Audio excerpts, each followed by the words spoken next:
यहां पर फिगर में देखें तो आपको दो सेमी सर्कल दिख रहा है। एक तो यहां पर ये बड़ा वाला सेमी सर्कल, और इसके अंदर देखें तो यहां पर एक आपको छोटा वाला सेमी सर्कल दिख रहा है। यहां पर ये जो बड़ा वाला सेमी सर्कल है, इसका सेंटर जो है यहां पर ये O है, और यहां हम कह सकते हैं कि जो AB होगा ये इसका डायमीटर होगा। और यहां पर ये जो छोटा वाला सेमी सर्कल है, जिसका कि डायमीटर हम कह सकते हैं कि ये CD है, ये इस बड़े वाले सेमी सर्कल के डायमीटर पे जो है यहां पर M पॉइंट पर जो है ये टैंजेंट है। कौन? ये छोटा वाला सेमी सर्कल।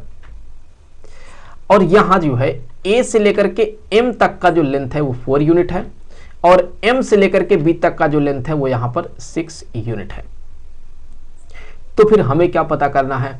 हमें यहां पर ये जो रेड कलर में आपको छोटा वाला सेमी सर्कल दिख रहा है, हमें इसका एरिया पता करना है। देखिए, हम इसका एरिया पता कर लेंगे कब? जब हम इसका रेडियस पता कर लेंगे। तो हमें यहां पर इसका रेडियस पता करना होगा। तो रेडियस पता करने के लिए हम क्या करेंगे? देखिए, हम यहां पर कह सकते हैं ना, इसका जो डायमीटर है इस बड़े वाले सेमी सर्कल का AB, ये कितना होगा? ये 4 + 6, दैट मीन ये 10 यूनिट का होगा। और डायमीटर का आधा, हाफ रेडियस होता है। तो O से लेकर के B तक का जो लेंथ होगा ये रेडियस होगा। तो 10 का हाफ कितना होगा? 5। तो यहां पर ये हो गया 5। अब उसी तरह से यहां पर जो है यहां से लेकर यहां तक का जो लेंथ होगा ये भी इसका रेडियस ही होगा। OA ये रेडियस ही होगा। ये भी कितना होगा? 5। अब अगर टोटल 5 है, उसमें से यहां से लेकर यहां तक ये 4 यूनिट का है, तो फिर यहां से हम कह सकते हैं कि M से लेकर के O तक का जो लेंथ होगा वो होगा 5 - 4, दैट मीन ये 1 होगा। तो यहां हम M से लेकर के O तक का जो लेंथ होगा ये वाला, ये कह सकते हैं कि ये 1 यूनिट का है। और हमने मान लिया कि ये जो छोटा वाला सेमी सर्कल है, इसका सेंटर जो है, इसका जो सेंटर है वो यहां इस पॉइंट पर है, जो कि मान लिया ये है O'। तो हम यहां पर क्या करेंगे? हम यहां से एक परपेंडिकुलर यहां कुछ इस तरह से ड्रॉप करेंगे इस M पॉइंट पर। तो ये इसका रेडियस होगा, इस छोटे वाले सेमी सर्कल का ये रेडियस होगा। और यहाँ AB जो है हम कह सकते हैं इस छोटे वाले सेमी सर्कल पर टैंजेंट है। तो हमें पता है कि सर्कल का रेडियस और उस सर्कल पर जो टैंजेंट होता है वो हमेशा एक दूसरे के परपेंडिकुलर होता है। तो यहाँ ये परपेंडिकुलर होगा। उसी तरह से O से लेकर के D तक का जो डिस्टेंस होगा वो यहाँ रेडियस R के बराबर होगा। और अगर मैं यहाँ O' को O से इस तरह से मिला देता हूं, तो फिर यहां ये एक राइट ट्रायंगल दिखेगा। कौन? OMO'। ये एक राइट ट्रायंगल दिखेगा, जिसका कि यहां पर ये जो साइड लेंथ होगा OO', ये हम पता करेंगे। फिलहाल तो मान लेते हैं कि यहां x है। तो यहां पर ये जो ट्रायंगल है, राइट ट्रायंगल OMO', हम यहां इस राइट ट्रायंगल में कह सकते हैं कि जो हाइपोटेन्यूज है x उसका स्क्वायर प्लस इक्वल, यहां पर ये इक्वल हो जाएगा। मैं कह सकता हूं यहां से इक्वल हो जाएगा, हाइपोटेन्यूज का स्क्वायर ये इक्वल हो जाएगा। जो यहां परपेंडिकुलर है एक प्रकार से, चलिए r को परपेंडिकुलर लेते हैं, तो r² प्लस जो बेस है 1 उसका स्क्वायर। तो x स्क्वायर यहां से इक्वल हो जाएगा r² प्लस में 1 के। और यहां से हमने मान लिया है कि ये है इक्वेशन नंबर 1।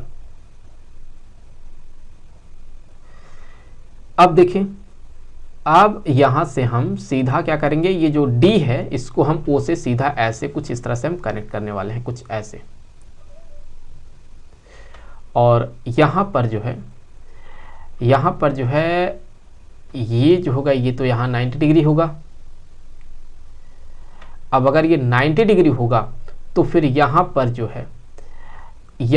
जो है हम कह सकते हैं O से लेकर के D तक का जो लेंथ होगा ये इसका जो है इस बड़े वाले सेमी सर्कल का रेडियस होगा, जो कि हमने माना था कि ये कितना है, ये 5 है, माना क्या था, ये दिया गया एक प्रकार से कह सकते हैं।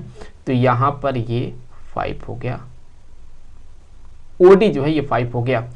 अब इस राइट ट्रायंगल में हम अप्लाई करेंगे पाइथागोरस थ्योरम। तो यहाँ ये जो राइट ट्रायंगल दिख रहा है हम कह सकते हैं ओ डैश डी।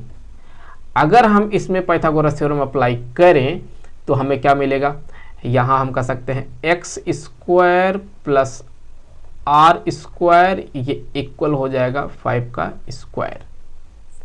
तो एक्स स्क्वायर प्लस में आर स्क्वायर ये इक्वल हो गया 25। तो एक्स स्क्वायर यहां से हो जाएगा 25 माइनस आर स्क्वायर। तो फिर यहां से हम कह सकते हैं कि ये है इक्वेशन नंबर 2।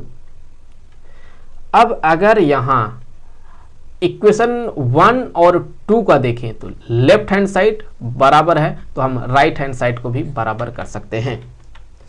तो यहां से कह सकते हैं कि फ्रॉम इक्वेशन 1 एंड 2। तो फिर यहां पर हम अगर देखें तो हम यहां से कह सकते हैं कि आर स्क्वायर प्लस 1 ये इक्वल हो जाएगा 25 माइनस आर स्क्वायर की।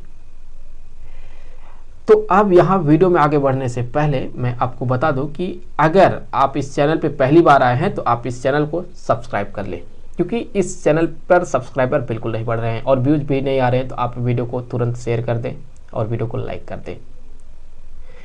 तो चलिए वीडियो को कंटिन्यू करते हैं। तो यहाँ से जो है आर स्क्वायर इस साइड आ जाएगा, तो R square plus R square equal to 25 minus 1। तो 2r स्क्वायर इक्वल टू 24। तो फिर यहां r स्क्वायर ये हो गया 12। तो अब यहां से हम जो है एरिया निकालने वाले हैं। चूंकि हम यहां एक सेमी सर्कल का एरिया निकाल रहे हैं, तो हम यहां से कह सकते हैं कि जो सेमी सर्कल होगा उसका जो एरिया होगा, हम कह सकते हैं एरिया जो होगा ये पाई आर स्क्वायर बाई 2। तो पाई आर स्क्वायर है 12, तो यहां हो जाएगा ये 12 पाई बाई 2। सो ये हो जाएगा 6 पाई स्क्वायर यूनिट। अगर आप पाई का भी वैल्यू यहां डाल दें तो और सॉल्व करेंगे तो लगभग में यहां आपको मिलेगा 18.8 स्क्वायर